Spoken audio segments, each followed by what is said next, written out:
White Beam, to me, is a very intriguing upset possibility. She should be 4, 5, 6 to 1.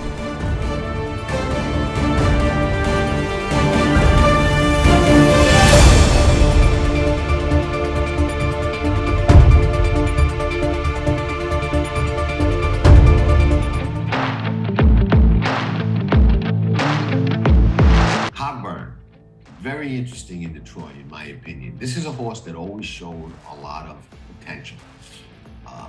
Exploded second time out, win by 4. Here comes Cogburn, and Cogburn has his sights on Nobles in the final 16th of a mile. There's a lot of turf in this pedigree, top and bottom. It will be Cogburn on the outside, getting to the front. The other thing that I like about Cogburn a lot is when I look at his Thoroughgraph numbers. He's got some fast races. He's got a 1. And Cogburn under Ricardo Santana Jr. wins the Troy. I love in these 3-year-old races. Again, those of you that watch the show and have been reading, you know my columns and a lot of my handicapper things over the years know I like up and comers. I like betting horses to do things that you know maybe we can anticipate that some others can't, and that's how you sometimes beat a lot of favorites. I like program trading. And program trading, resilient coming back on the inside. Program trading would not be denied. White Abarrio is very interesting to me for a couple of reasons. We heard from Blake, we know what the bond thinks, okay? Second time Rick Dutrow. This time gets the jump from the catbird seat and turning for home. White Abarrio was going to be in the race, if not on the lead, in the race, and the one they got to go get. They're at the top of the stretch in the Whitney, and White Abarrio is the leader narrowly over Giant Game. We've had Irad breezing him a bunch at Belmont before he came up here. I know Irad really likes him. You know, we think that he should improve off of his last race. And, you know, if he gets a clean trip, we're expecting him to run big. Look at White Abarrio and Arad Ortiz Jr. in a runaway. White Abarrio wins by almost 6 lengths.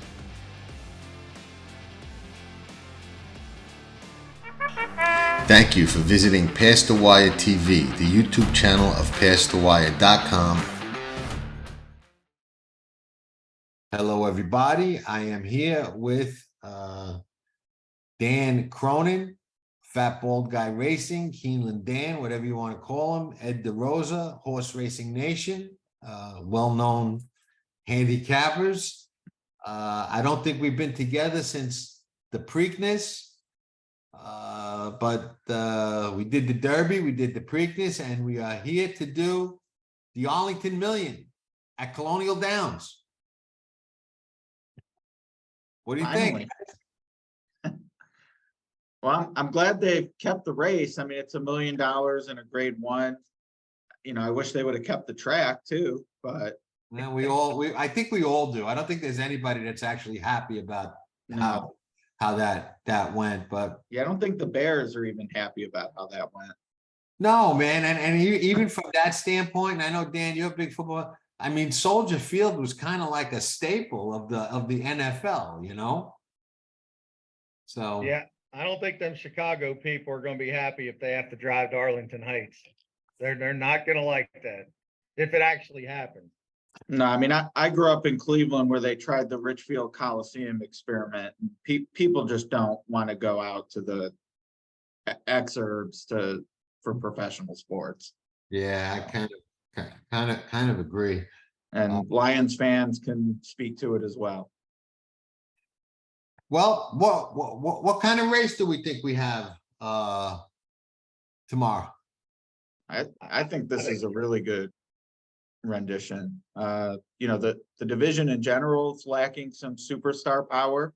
So, you know, there weren't any to show up other than the Manhattan winner who's on the shelf. But I mean, it's someone who helped make the line and then handicapped it for this. This is super competitive. I thought it was a really competitive race myself.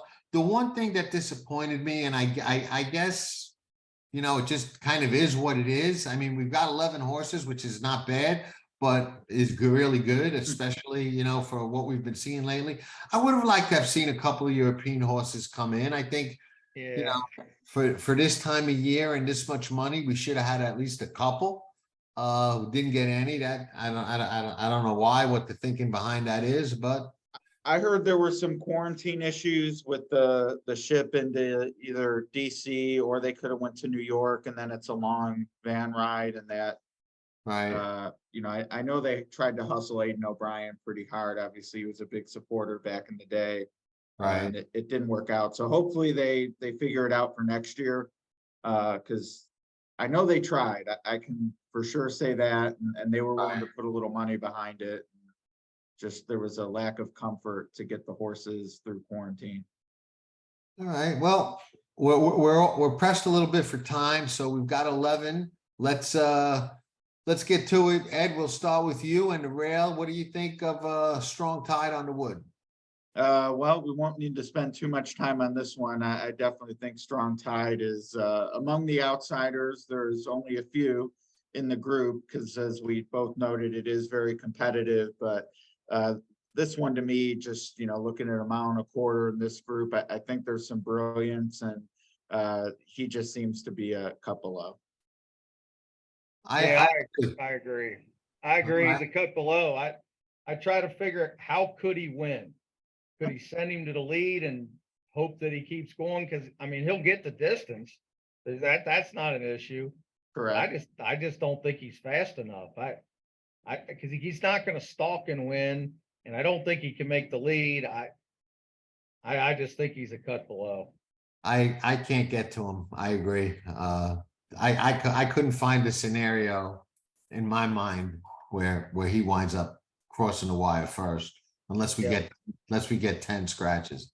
It's not Saratoga, so that probably won't happen. Never explain. I don't really like him to win, but he wouldn't shock me. You know, he's a kind of typical late developing shug horse that's just kind of gotten better with time. I mean, he's learned how to put some good races together.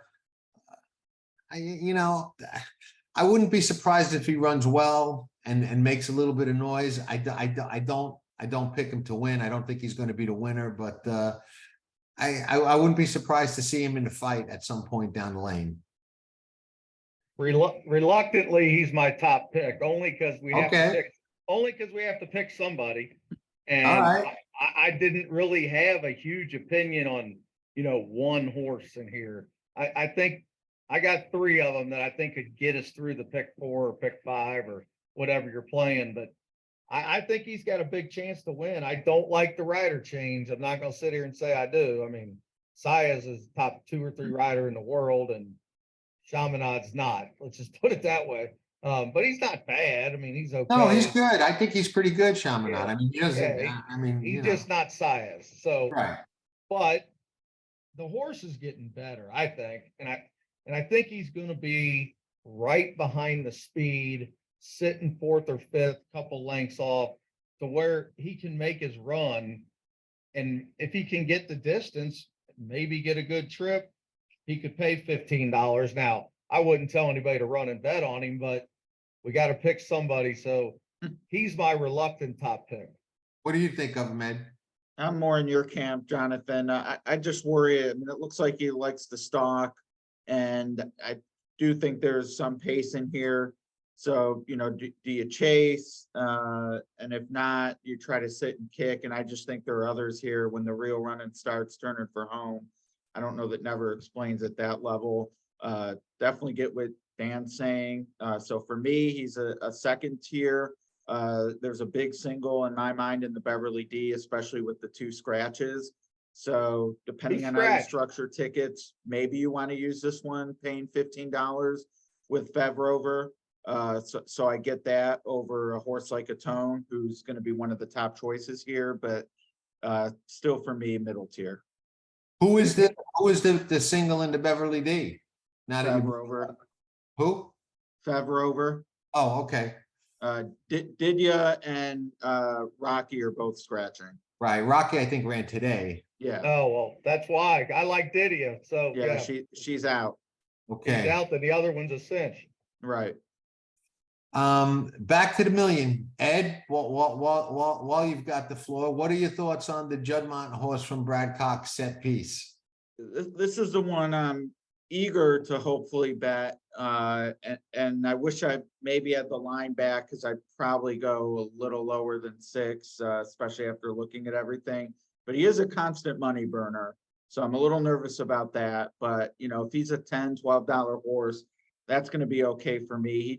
He runs his race, and I think there's going to be enough in front of him that he's going to be one of the ones coming late. So, you know, if he steams like he always does and ends up 3-1 or 7-2, I'm going to be looking elsewhere, especially given that I like Fev Rover. So it's not really a sexy way to keep the pick 5 going. But from a potential win standpoint, who I think is most likely to hit the board, it's definitely set piece. And for me, 9-2, 5-1 is what I'm hoping for. You know, it's interesting you said that especially about pace, because I make my own notes in Formulator and save them, and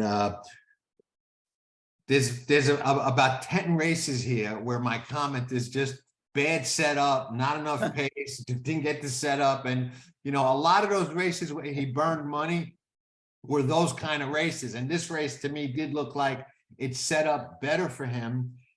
And it also looked to me like he's a horse that's really going to appreciate the extra distance. I mean, it's hard to imagine that in 28 starts, this horse has never run this far. Yeah, that's incredible. That scares me. Okay.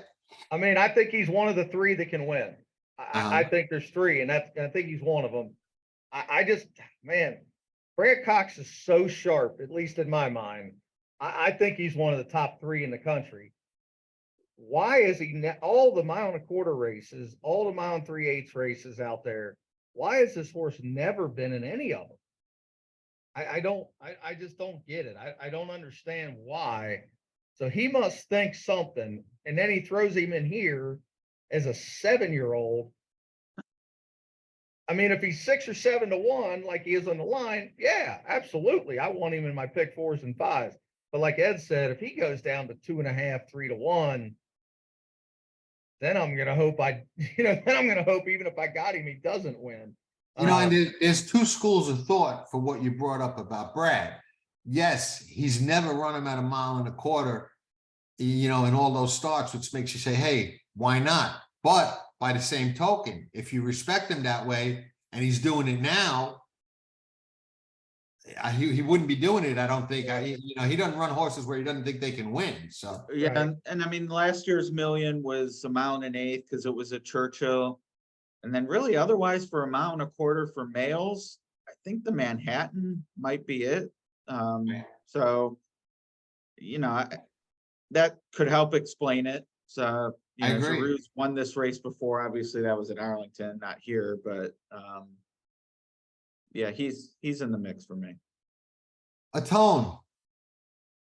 Dan, what do you think of Adhamo? Well, at first glance, I thought he could win, and then the more I looked at the pace, I was like, well, geez, I don't know. He's enough. I mean, if they send him forward with Carmouche, he figures to send him forward. He sends everything forward.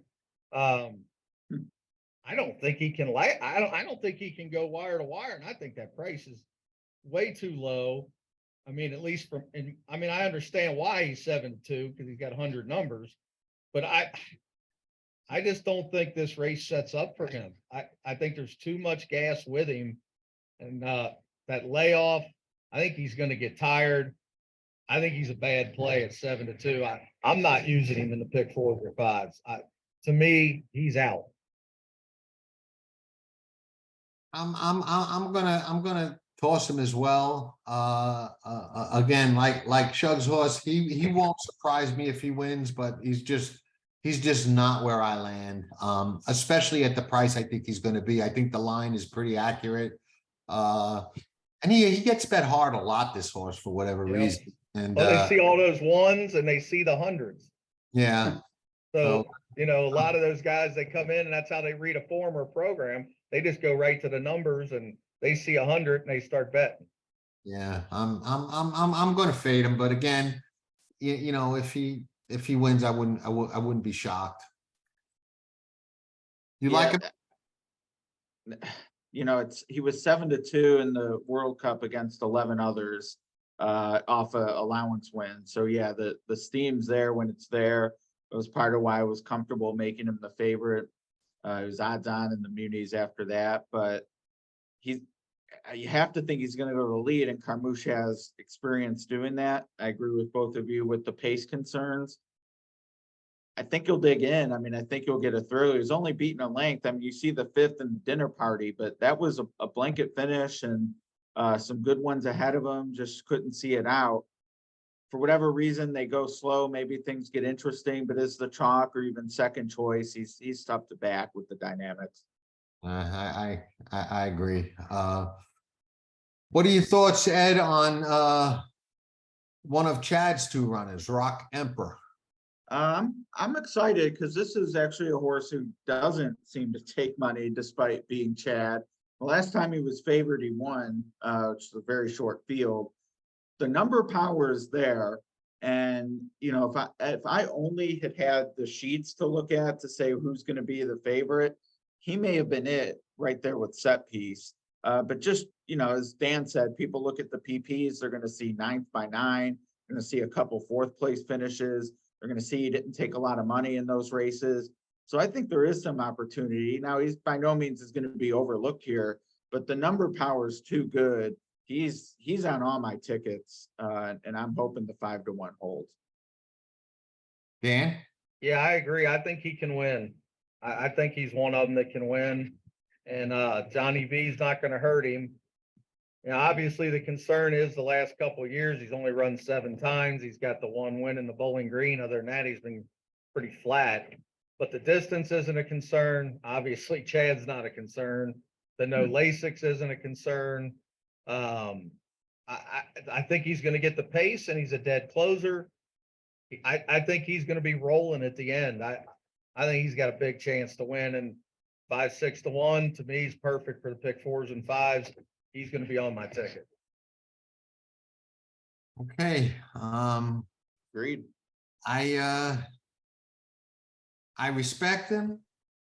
I think he's capable, but he's another one that is not where I land. Masterpiece, 2nd time Rick Dutrow, something that we saw happen last Saturday.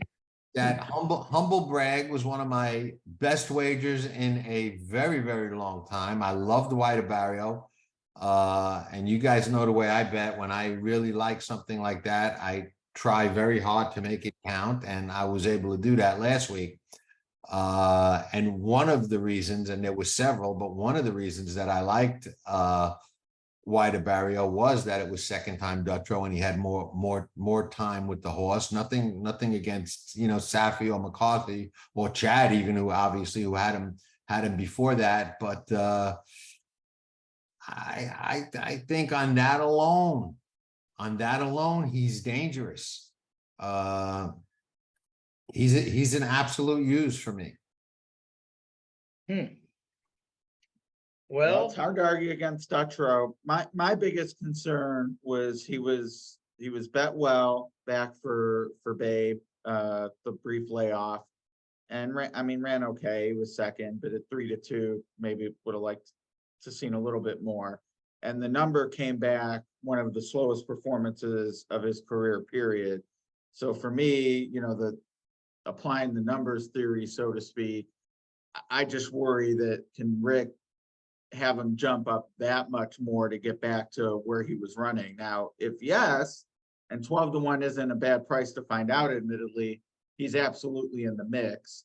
But I just felt like that return just wasn't close enough to the level it's going to take to win here to gamble on. He definitely needs a career race to win.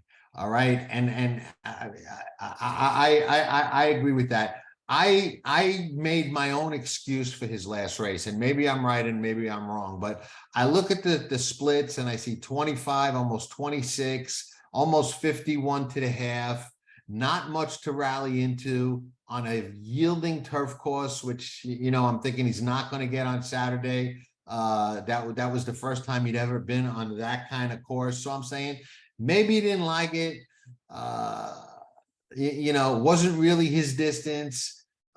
Chad won the race with a horse that was on a little bit of a roll. So I'm going to forgive that last race and say second time Dutrow, he's going to go forward and run one of his better races. And again, even his better races are probably not good enough without taking a little bit of a step forward. But I believe in Rick enough to think that's going to happen. And he's one of two that I will be using. We haven't gotten to the other one yet. Oh, all right. Oh, wow. Yeah, I'm not using him. It's one of these kind of races, though. I mean, you could make cases for probably 9 horses in here, really. I mean, that's the kind of race it is. I can't talk you off a 12-1, but I think, you know, 3rd, 4th, or 5th is probably where he's going to end up. He's just not my kind of horse. He's not the best closer. He's not fast enough to be up near the pace. He'd have to get a dream trip and win by a nose, in my estimation. But you know, it's one of them races. Nothing would shock me really, other than somebody going wire to wire. I just don't like him. He's not one of my 3. I named my 3 already. And that's probably, there's only one other one I might take. And if John likes the same one, I might end up with 4 of them. But yeah, he's not. I will throw this out. You know, so many of these turf races look like they've got no pace, and then somebody winds up going out and going wire to wire.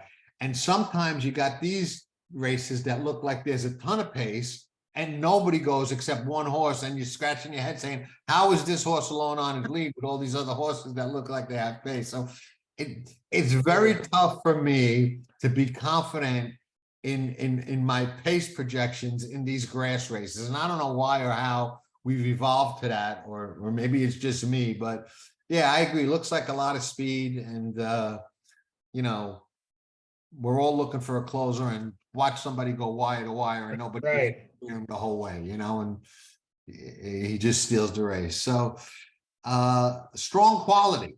Anybody give him a chance? I mean, he's got to be one of the ones that's on the lead the way I look at it, or going, you know, contributing to the pace. I think he's most likely to run last. Okay. I mean, I think he'll lead to the middle of the backstretch and he's going to stop. And then he's going to fade. Okay. We all kind of agree on that. Yeah, there's just too many others, and we're about to get to one that if strong quality, oh, what's he doing all alone through a first quarter? Someone's going to make a move. Let's hope so. Right. Catnip is a horse. I love betting these kind of lightly raced, young, not for as young, but in comparison, you know, these lightly raced, up and coming, getting better kind of horses. And I tried really hard to get to Catnip, and ultimately I just couldn't do it. I think he's got upside, and I wouldn't be surprised if he's this good at some point in his career. But I don't like him tomorrow. What about you guys? I've definitely seen some wise guy chatter about him, and this is one of the lines we struggled with here. Looking at the output, and maybe could have gone 6-1 on him. And since there's chatter, maybe that's what he ends up being. I actually think I don't like him at 8, so I hope he takes money, because that just looks like a perfect trip, dressed up United Nations. You could say maybe he made the lead too early and got caught, but he was 6-5 in there, and he's just going to be overbet here. Another, as Dan has said, one of many. We're not going to be shocked if he gets it done. I do think he's going to be overbet, so I'm going to have to pass. I agree, and I mean, look, I like BJ Hernandez as a person, as a rider, but he's not Joel Rosario. I mean, he just isn't. He's a good rider, and I think I bet on him many, many, many times. But losing Joel's, I think, is going to hurt this horse. And I don't know about the 1.25 miles with him. He's going to be too close to the pace. He's going to get bet. He's not one I would include in my tickets. If he won, though, I wouldn't be shocked if he won. Sure. But he's just, I think what's gonna happen is there's gonna be a log jam when they straighten. And the speed's gonna be backing up and these closers are gonna be weaving, trying to find holes, and they're gonna be exploding. And I think he's one that he's gonna run probably just like that last race where he might stick his nose in front at the head of the lane, but I think somebody's gonna run by him. And I think he's more likely to run third, fourth, or fifth fading. So I'm not putting him on my tickets. All right, brings us to Chad's other horse, and Ed, I will say this: if you were ever correct on a line, I hope it's here. No, it sounds like you and I disagree. I love the 9. Love it. Yeah, love the 9. And if Rick's horse misses the van ride or something like that, I'm all in. All Wow. So layoff, no concern. Not even a little bit. You know, this horse ran a huge race at the fairgrounds coming from France. I thought, you know, way too much to do, very wide. Didn't like the track at Churchill. Didn't like the track and had a terrible trip into Manhattan. Should have won the Manhattan. If you watch the replay, you'll see that. Won the United Nations at 8-5, and I bet a lot of money on him that day. And I don't normally bet favorites, and I don't follow horses. That's not why I like him. He tailed a little bit after that, but I did like him a lot at that point in the year in 2022. I thought he was going to be one of the better turf horses in the country last year. It did not turn out. He's a horse. He's not a gelding. They kept him around. If Chad's starting him in this race, which he's had success in, we know that. That tells me that he likes him. He's ready. He's had the horse up at Saratoga, where he's got his eyes on him. And Chad keeps good horses all over the place with his assistant. So that's not really, quote, a tell. But I think this horse has a very strong late kick when he's right. I think he gets the perfect setup. I like Pratt on him. I got no knocks whatsoever. I like his works coming in. He's the closer that I think is running late and passes them all. Wow. Well, you're going to get your price. Don't get too excited. I got to point this out, gentlemen. I've been wrong before. No, as we all have. Yeah, you're going to get your price. I mean, there's a few lines. Like I said, I maybe like to have back on the card. This isn't one of them. And really, I kind of thought could be higher, but you know, Brown, Madacat, Dove, Pratt, it's all there. The horse is going to take some money, but with the layoff and you know some other recently proven ones, you're going to get your price. And the layoff is what scares me. The talent's there, but needs one in my mind. Okay. What really scares me here is, and you guys know, I am completely 1000% against the no Lasix garbage. This scares me with this horse. He gets Lasix in the fairgrounds and he runs a great race. Doesn't get Lasix, flat. Doesn't get Lasix, flat. Gets Lasix, runs the best race of his career in the United Nations. Watch the replay of Manhattan. He wasn't flat. Well, Terhubin, I know, took off and was never coming back to him, and he got some trouble. But then the Sword Dancer doesn't run a step. Turf Classic doesn't run a step. Now he's on the shelf. Did he bleed? Did he get hurt? What happened? Why is he off so long? Comes back, don't get Lasix again. I think this horse might need Lasix, and I could be reading too much into that. And 10-1, hey, never talk anybody off a double-digit horse.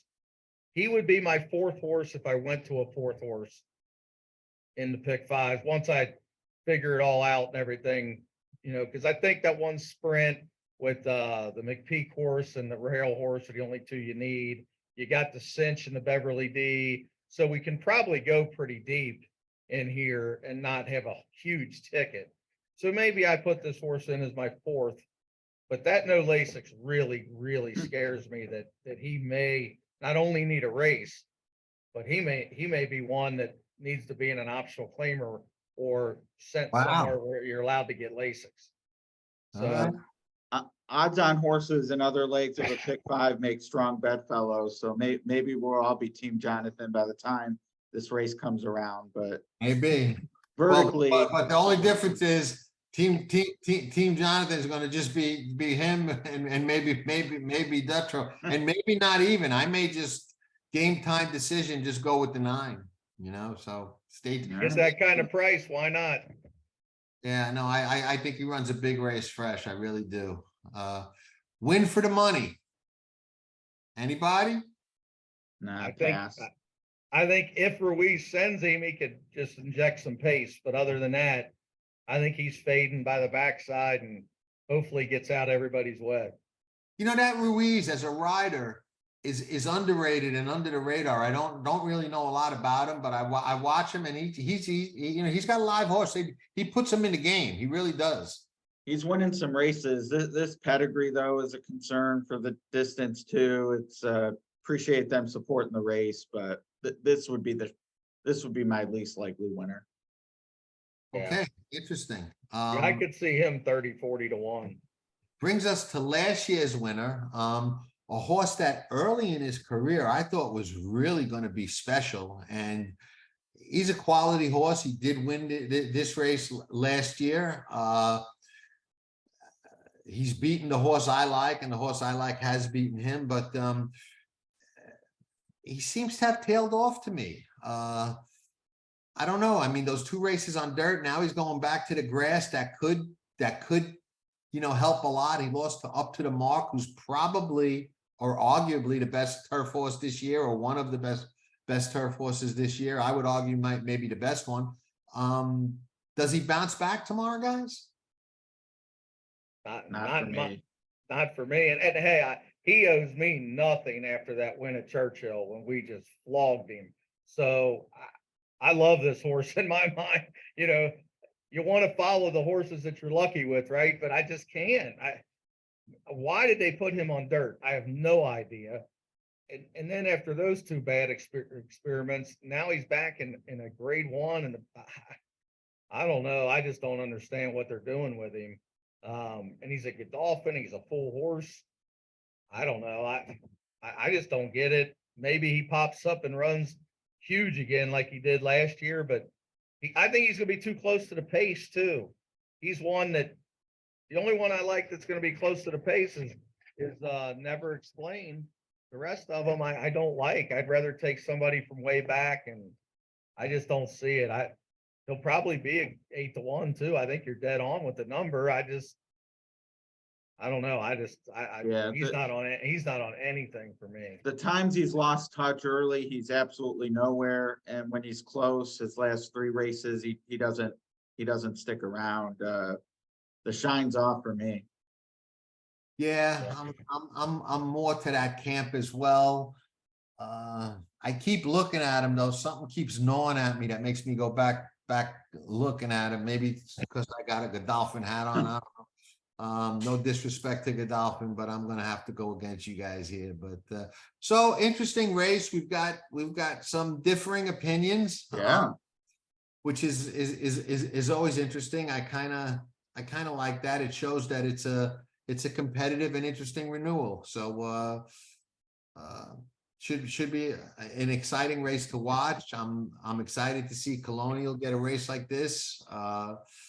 It's one of the few tracks in the country that I have not been to. And I hear it's a pretty nice place. So yeah, it's good setting. We got a good race here, and yeah, we need to renew these conversations more often. Absolutely. Always fun with you guys. We had a lot of fun with the Derby, a lot of fun with the Preakness. We'll pick out a few more of the big races. Yeah. Well, we got the Travers coming out. That'll be a hot one. Yeah, we're trying to do the Travers.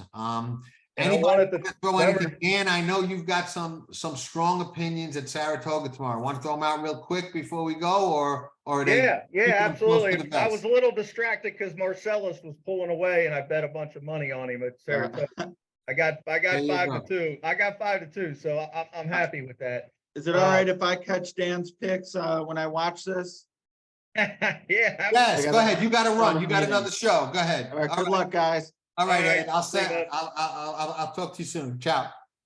Yeah, I just wanted to mention, 6th race, Island Rose, 10-1, Charlton Baker, great post. He's only run once. If you watch it, it looks like a give to me. I mean, his slow start, he was lugging in the lane. They let him run down the stretch, and he's right back at the same level.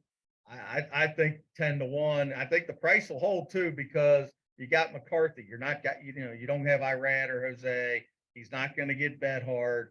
He's completely hidden, and I think you got a big chance to get a 10-1 shot right on that wire. So I wanted to make sure. Island Rose, if anybody watching this, hopefully I gave you a $22 gift. All right.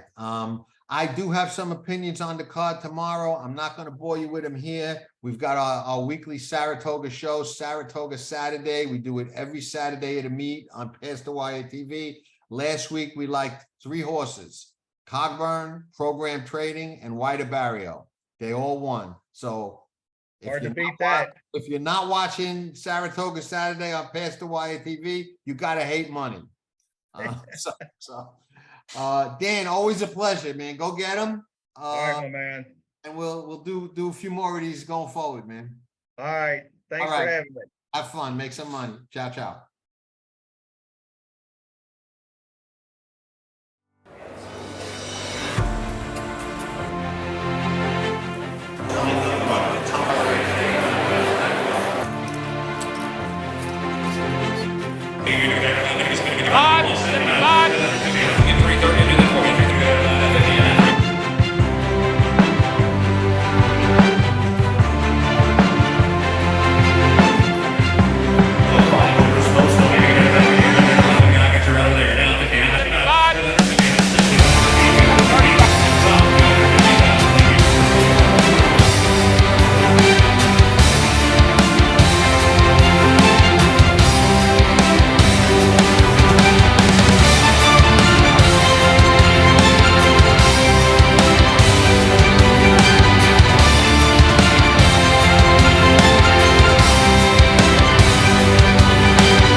Tracking trips with Pick 6 King John Stettin.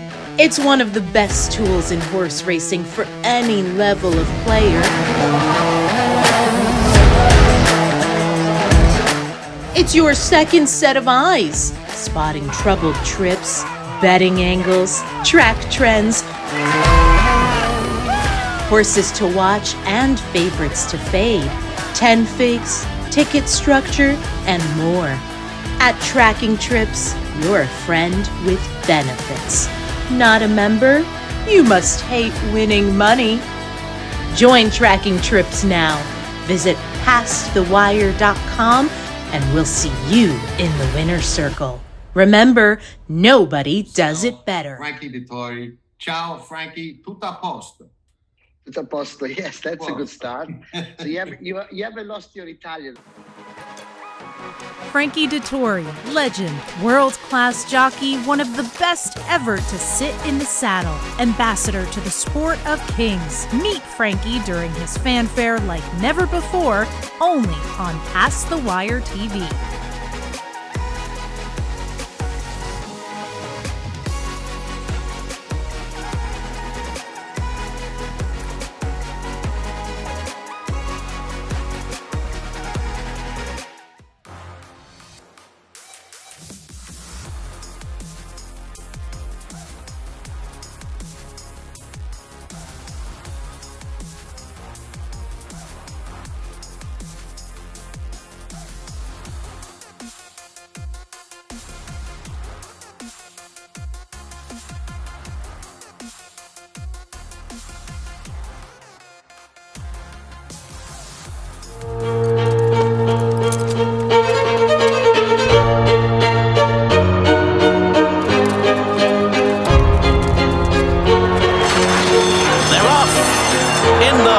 Breeders' Cup Classic. Ed DeRosa has taken the lead.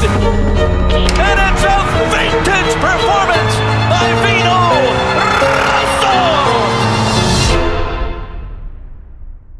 Hi everybody, Dan Oman here with some exciting news. DRF Formulator, the gold standard in past performance information, is now free, exclusively on DRF Bets. Join DRF Bets with the promo code WINNING, get a $250 first deposit match bonus, a $10 free bet, and free Formulator already uploaded to your account. Access Formulator's premium features, including sortable trainer stats, race replays, personalized trip notes, and lots more. Free Formulator, exclusively on DRF Bets. It is here, the big day, the day almost all of us in horse racing wait for, Breeders' Cup Saturday. It looks like we're going to see some really impressive races on Saturday. It starts with the filly and mare sprint. One of my stronger opinions on the card is Goodnight Olive to start things off. I think she gets a perfect trip. Goodnight Olive, 6 in a row and a Breeders' Cup champion. We've got Modern Games going in the Turf Mile for Godolphin. The Godolphin and Aidan O'Brien horses, we said on Past the Wire TV all week long on the backside. Those two contingents stuck out from all the rest. Modern Games looking for a big race from him. Modern Games storming down the center of the course. Modern Games, a two-time Breeders' Cup winner. You bet he is. That is Rebels Romance, who in my humble opinion is one of Godolphin's better chances this year. Rebels Romance is a very good looking Godolphin horse that can absolutely win this race. Rebels Romance is a must use. Rebels Romance rolling on the outside. Warlock got it. Makes her bend down toward the inside. Rebels Romance down the center of the course. Has it close to home. Rebels Romance wins the turf over Stony. We got Flightline that they're putting in the best ever category. There's no question that the race he ran in the Pacific Classic is one of the best races we've seen any racehorse run ever. It is Flightline. It is spine-tingling, jaw-dropping, awe-inspiring, Secretariat-like.